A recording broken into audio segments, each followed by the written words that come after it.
Morning everyone, তোমরা সবাই কেমন আছো? আমি ভালো আছি। আজকে শুভ সপ্তমী। তা এবার আমার কাজটা একটু হালকা হলো। তা কালকে ভীষণ ব্যস্ত ছিলাম, বুঝতে পেরেছি। যেহেতু কালকে ষষ্ঠী করতে হয় আমাদের। তা আমাদের ষষ্ঠী হচ্ছে কি, যেরকম আমি তো বলেছি আমাদের সব ষষ্ঠীই আছে, তবে আমরা 3টে ষষ্ঠী করি। আমরা সব বউরা আছি, মানে ধরো সবারই, আমার কাকা শ্বশুরদের সবারই একটা করে ছেলে, একটা করে সবাই বউ, ছেলের বউ। তা আমার তো হাজব্যান্ড একটাই ছেলে। তা এবার আমাদের শাশুড়িরা বলে গেছে যে তোমরা বেশি ষষ্ঠী করো না, 3টে করে ষষ্ঠী করো। তা আমরা 3টে করে ষষ্ঠী করি, জামাই ষষ্ঠী আর এই দুর্গা পুজোর ষষ্ঠী আর নিজের ষষ্ঠী, এই 3টে আমরা করি।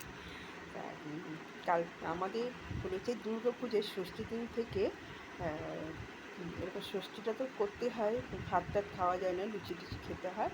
তাছাড়া আরেকটা জিনিস, যেরকম বলে না যে আলতা পরা, আলতাটা হচ্ছে তোমার ধরো আলতার উপরে আলতা পরতে নেই, কিন্তু আমাদের এই পুজোয় কটা দিন আমাদের নিয়ম আছে যে প্রত্যেক দিন আমরা আলতা পরবো, ঠিক আছে?